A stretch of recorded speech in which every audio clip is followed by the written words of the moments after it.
Shri K V Haridas, ഈ പ്രസംഗങ്ങളിലുടനീളം അവരെന്നും നമ്മളെന്നുമുള്ള ദ്വന്ദ്വം, മുസൽമാന്മാരെന്നും നമ്മളെന്നുമുള്ള ദ്വന്ദ്വം, ഇത് നിർമ്മിച്ചിരിക്കുന്നത് BJPയുടെ പ്രചരണ വേദികളിലാണ്.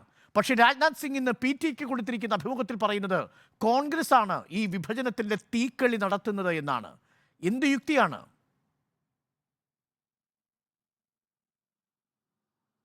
അതിന്റെ തുടക്കം എവിടെയാ ഡോക്ടർ അരുൺ? ഇപ്പൊ നിങ്ങൾ നരേന്ദ്രമോദിയുടെ ഒരുപാട് ക്ലിപ്പിംഗ്സ് കാണിച്ചു, നല്ലത് തന്നെ. ഇപ്പോഴെങ്കിലും കാണിക്കാനുള്ള ബോധമുണ്ടായല്ലോ, നല്ലത് തന്നെ, നെഗറ്റീവായിട്ടാണെങ്കിൽ കൂടി. പക്ഷേ ഈ ഇന്ത്യയുടെ സമ്പത്തിന്റെ ആദ്യ വിഹിതം പോകേണ്ടത് മുസ്ലിങ്ങൾക്കാണെന്ന് പ്രസംഗിച്ചത് മൻമോഹൻ സിംഗ് അല്ലേ? നിങ്ങൾക്ക് അതിന്റെ ക്ലിപ്പിംഗ്സ് ലഭ്യമല്ലേ? അത് നിങ്ങൾ കാണിച്ചു. അത് നമ്മുടെ ആണല്ലോ ഇവിടുത്തെ അല്ല അരുണിന് വേർഷൻ ഉണ്ടാവും. ഞാൻ ആ ക്ലിപ്പും കണ്ടിട്ടുണ്ട്. ഈ തെരഞ്ഞെടുപ്പ് കാലത്ത് അത് സമൂഹ മാധ്യമങ്ങളിലൂടെ വേണ്ടത്ര പ്രചരിപ്പിക്കപ്പെട്ടിട്ടുമുണ്ട്. ഒന്ന്. രണ്ടാമത്തേത്, ഇന്ന് മഹാരാഷ്ട്രയിലെ പ്രതിപക്ഷ നേതാവിന്റെ പ്രസംഗം എന്താ? 26/11 ഭീകരാക്രമണത്തിന്റെ പശ്ചാത്തലത്തിൽ അദ്ദേഹം നടത്തിയ നിരീക്ഷണം എന്താ? പാകിസ്ഥാൻ ഭീകരനെ വെടിവെച്ചത് ആരാണെന്നാണ് അദ്ദേഹം നിരത്തുന്ന വാദം. ഈ തെരഞ്ഞെടുപ്പ് സമയത്ത് എന്തിനാ അത്തരം ഒരു വാദം ഉന്നയിക്കുന്നേ? ഇവരാരുടെ കൂടിയാ? ഇസ്ലാമിക ഭീകരന്മാരുടെ കൂടിയാണോ? പാകിസ്ഥാനിലെ ഭീകരന്മാരുടെ ഒപ്പമാണോ കോൺഗ്രസ്? അല്ലെങ്കിൽ ഇന്നിപ്പോ അത്തരം ഒരു വാദഗതി കൊണ്ടുവരേണ്ട കാര്യം എന്താ? അത് തുറന്ന് എതിർക്കപ്പെടണ്ടേ? മറ്റൊന്ന്, മുസ്ലിങ്ങൾക്കുള്ള സംവരണം, അതൊരു പ്രധാനപ്പെട്ട വിഷയമല്ലേ? നമ്മളൊക്കെ ഭരണഘടന പഠിച്ചിട്ടുണ്ടല്ലോ. ഇന്ത്യയുടെ ഭരണഘടന അനുസരിച്ച് മതത്തിന്റെ പേരിൽ സംവരണം കൊടുക്കാനുള്ള അധികാരമുണ്ട്. അംബേദ്കർ അത് പറഞ്ഞിട്ടുണ്ടോ? കെ വി ഹരിദാസ്, എവിടെയാണ് മുസ്ലിം വിഭാഗക്കാർക്ക് സംവരണം കൊടുക്കുമെന്ന് കോൺഗ്രസ് പറഞ്ഞിരിക്കുന്നത്? കർണാടകത്തിൽ കൊടുത്തല്ലോ. കർണാടകത്തിൽ കൊടുത്തില്ലേ? അതിനെ ന്യായീകരിക്കുന്നില്ലേ കോൺഗ്രസിന്റെ നേതൃത്വം? തള്ളി പറഞ്ഞോ രാഹുൽ ഗാന്ധി? അല്ലെങ്കിൽ ഏതെങ്കിലും കോൺഗ്രസ് നേതാവ് തള്ളി പറഞ്ഞോ? മല്ലികാർജുൻ ഖാർഗെയുടെ സംസ്ഥാനത്തല്ലേ അത് ഉണ്ടായത്? അതിനെ തള്ളി പറഞ്ഞോ? ഇന്നും പറയുന്ന എന്താ? രാഹുൽ ഗാന്ധിയുടെ ഒരു ക്ലിപ്പും വേണമെങ്കിൽ ഞാൻ കാണിക്കാം. ഇന്ന് അമിത് മാളവിയ ട്വീറ്റ് ചെയ്തിട്ടുണ്ട്. ഞാനത് വേണമെങ്കിൽ ഒരു 2 വരി വേണമെങ്കിൽ നിങ്ങൾക്ക് അതിനകത്ത് സൂചിപ്പിക്കാം. ഒരേ ഒരു കാര്യം, അതിന്റെ ക്ലിപ്പിങ്ങിന്റെ ഒരു ചെറിയ, ഡൽഹിയിൽ അദ്ദേഹം വിദ്യാർത്ഥികളോട് സംവദിക്കുന്ന ഒരു ഭാഗമാണ് രാഹുൽ ഗാന്ധി. മേരെ 50% ലോഗ് ഹേ, മുझे 50% ധൻ ചാഹിയേ. ഇതാണ് കോൺഗ്രസിന്റെ മുദ്രാവാക്യം. ഇതാണ് മുദ്രാവാക്യം. കാസ്റ്റ് സെൻസസ് നടപ്പിലാക്കും, മതപരമായ സെൻസസ് നടപ്പിലാക്കും എന്ന് പറഞ്ഞിട്ടാണ് ഈ വാദഗതി കൊണ്ടുവരുന്നത്. മതപരമായ സെൻസസ് നടപ്പിലാക്കുമെന്ന് കോൺഗ്രസ് എവിടെയാണ് പറഞ്ഞത്? കെ വി ഹരിദാസ്, ജാതീയമായ സെൻസസ് എന്ന് പറഞ്ഞിട്ട് ബീഹാറിൽ നടത്തിയ സെൻസസിന്റെ ഭാഗം എന്തായിരുന്നു? ഇവര് പ്രഖ്യാപിച്ചത് എന്താ? നിങ്ങളുടെ സഖ്യകക്ഷിയല്ലേ? നിങ്ങളുടെ സഖ്യകക്ഷിയല്ലേ അത് നടത്തിയത്? കെ വി ഹരിദാസ്, ആ കാലഘട്ടം എല്ലാം കോൺഗ്രസ് ഉൾപ്പെടെ നടത്തിയ തീരുമാനമാണത്. അവരൊക്കെ അതിനെ തള്ളി പറഞ്ഞ് ഞങ്ങളുടെ കൂടെ ഇപ്പൊ വന്നിട്ടുണ്ട്. അതുകൊണ്ടാണ് ഞങ്ങൾക്ക് ചരിത്രം ബോധ്യമായത്. ആ കോൺഗ്രസിന്റെ നികൃഷ്ടമായ രാഷ്ട്രീയ ദുരുപദിഷ്ടമായ നീക്കങ്ങളെ തള്ളി പറഞ്ഞുകൊണ്ട് ഇന്നിപ്പോ ഞങ്ങളുടെ കൂടെ വന്നിട്ടുണ്ട് അവര്.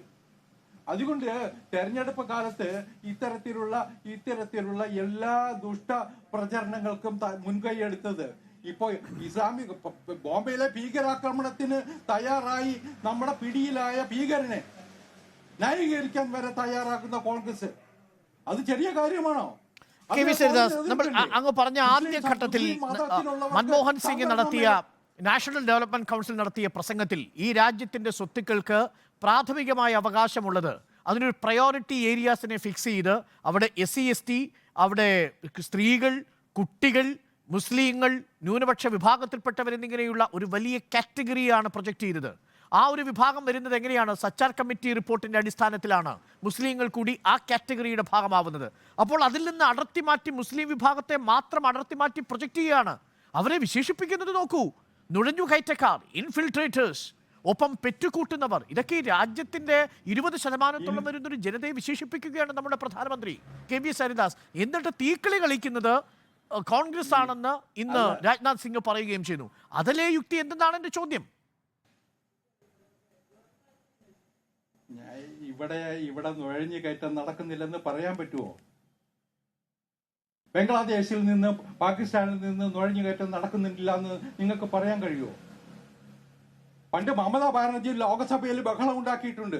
സർ, നുഴഞ്ഞുകയറ്റം നടത്തുന്നത് ഒരു പ്രത്യേക മതവിഭാഗത്തിൽപ്പെട്ടവർ മാത്രമാണെങ്കിൽ അസാമിൽ നമ്മൾ നാഷണൽ പോപ്പുലേഷൻ രജിസ്റ്റർ കൊണ്ടുവരുമ്പോൾ, സിറ്റിസൺ രജിസ്റ്റർ കൊണ്ടുവരുമ്പോൾ എന്തുകൊണ്ടാണ് അവിടെ ഭൂരിപക്ഷം ഹിന്ദുക്കളും നുഴഞ്ഞുകയറ്റക്കാരാക്കപ്പെട്ടത്? ഞാനൊന്ന്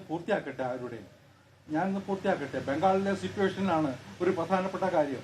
ബംഗ്ലാദേശിൽ നിന്നുള്ള നുഴഞ്ഞുകയറ്റം അതൊരു പ്രധാനപ്പെട്ട പ്രശ്നമായിരുന്നില്ലേ? നമ്മൾ ഇന്നും നേരിടുന്നില്ലേ? അതുകൊണ്ടല്ലേ അതിർത്തി നിശ്ചയിക്കാൻ അവസാനം മോഡി ഗവൺമെന്റ് നിർബന്ധിതമായല്ലോ ബംഗ്ലാദേശുമായിട്ട് ധാരണയിലെത്തി. അതൊക്കെ ചരിത്രത്തിന്റെ ഭാഗമല്ലേ?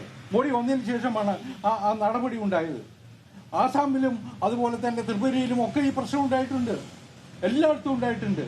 കാരണം ഈ മ്യാൻമറുമായിട്ട് ചേർന്നുള്ള ബോർഡർ ഇപ്പോൾ നമ്മുടെ മണിപ്പൂരിലുള്ള സംഘർഷത്തിന്റെ എനിക്ക് മനസ്സിലാവും കെ വി സഹദാസ് വിശദീകരിക്കാൻ ബുദ്ധിമുട്ടുന്നത് എനിക്ക് മനസ്സിലാവും. കാരണം നുഴഞ്ഞുകയറ്റക്കാർ ഒരു പ്രത്യേക മതവിഭാഗക്കാർ മാത്രമല്ല എന്ന് നമ്മുടെ കൺമുമ്പിൽ സ്റ്റാറ്റിസ്റ്റിക്സ് ഉണ്ടായിരിക്കുകയാണ് കെ വി സഹദാസ് ഇത് പറയുന്നത്. പക്ഷേ കെ വി സഹദാസ് എന്റെ ചോദ്യം അതല്ല. ഇങ്ങനെ അപരനിർമ്മിതി നടത്തിയിരിക്കുന്നത്, അപരവിദ്വേഷത്തിന്റെ മുഴുവൻ പ്രചരണത്തിന്റെയും ചുമതല ഏറ്റെടുത്തിരിക്കുന്നത് BJP ആണെന്നിരിക്കെ തീക്കളി നടത്തുന്നത് കോൺഗ്രസ് ആണെന്ന് പറയുന്നതിന് യുക്തി അങ്ങേക്ക് വിശദീകരിക്കാൻ ഇതുവരെയും പറ്റിയിട്ടില്ല. അല്ല, കോൺഗ്രസ് ആണ് ഈ നീക്കങ്ങളുടെ മുഴുവൻ പിന്നിലുള്ളത്. ഞാൻ മഹാരാഷ്ട്രയിലെ പ്രതിപക്ഷ നേതാവിന്റെ പ്രസംഗം നിങ്ങളുടെ മുമ്പിൽ വെച്ചില്ലേ? അതിനേക്കാൾ ഭീകരമായിട്ടൊരു രാജ്യവിരുദ്ധ നിലപാടെടുക്കാൻ കോൺഗ്രസിനല്ലാതെ വേറെ ആർക്കാ കഴിയാം? അതിനേക്കാൾ വലിയൊരു ഇഷ്യൂ ഉണ്ടാവും ഈ തെരഞ്ഞെടുപ്പില്. ഈ ഇഷ്യൂ എന്താ? 26/11 ഭീകരാക്രമണം നടക്കുന്ന സമയത്ത് അതിൽ പിടിക്കപ്പെട്ട പാകിസ്ഥാൻകാരനായ ഭീകരവാദി, അയാളെ കൊന്നത്, അതിനെ പിടിച്ചതിനെ കുറിച്ചൊക്കെയുള്ള വാദഗതിയല്ലേ നമ്മളിന്ന് കണ്ടതില്ലേ? അന്ന് വേറൊരു കാര്യം കൂടി ഓർക്കണം. ഈ ഭീകരാക്രമണം നടക്കുന്ന ദിവസം ഈ മഹാനായ യുവരാജാവ് രാത്രിയിൽ എവിടെയായിരുന്നു എന്നുള്ള വാർത്തയും പിന്നീട് പത്രങ്ങളിലൊക്കെ വന്നതാണ്. രാജ്യം ഇത്ര വലിയ ഭീകരാക്രമണം നടക്കുമ്പോ ഇന്നിപ്പോ പ്രധാനമന്ത്രി സ്ഥാനാർത്ഥിയാവാൻ കുപ്പായമിട്ട് നിൽക്കുന്ന നേതാവ് ഏത് വേദിയിലായിരുന്നു ഉണ്ടായിരുന്നത് എന്നത് നമ്മൾ കണ്ടിട്ടുണ്ട്. ഇതൊക്കെ എല്ലാം കൂട്ടി വായിക്കണം. ഞങ്ങൾ ആർക്കും എതിരല്ല, ഒരു മതസ്ഥർക്കും എതിരല്ല. പക്ഷെ ഭീകരവാദത്തിനെതിരാണ്, ഭീകരവാദത്തെ പിന്തുണയ്ക്കുന്നവർക്കെതിരാണ്, ജിഹാദിസത്തിനെതിരാണ്. അത് ഞങ്ങൾ തുറന്നു പറയും. ഒരേ സമയത്ത് പട്ടികജാതിക്കാരന്റെയും പട്ടികവർഗക്കാരന്റെയും OBC വിഭാഗത്തിന്റെയും സാമ്പത്തികമായിട്ട് പിന്നോക്കം നിൽക്കുന്നവരുടെയും ഒക്കെ അവകാശം കവർന്നെടുക്കാനുള്ള കോൺഗ്രസിന്റെ നീക്കങ്ങൾക്കെതിരെ ഞങ്ങൾ അതാണ് ശ്രീനിവാസൻ കൃഷ്ണൻ. കർണാടകയിലടക്കം OBCയുടെ ബാസ്ക്കറ്റിലേക്ക്, SC/STയുടെ സംവരണ ബാസ്ക്കറ്റിലേക്ക് മുസ്ലിം വിഭാഗത്തെ കൊണ്ടുവന്നതടക്കം ചൂണ്ടിക്കാട്ടിയാണ് ഇന്ന് രാജ്നാഥ് സിംഗ് പറയുന്നത്. നിങ്ങൾ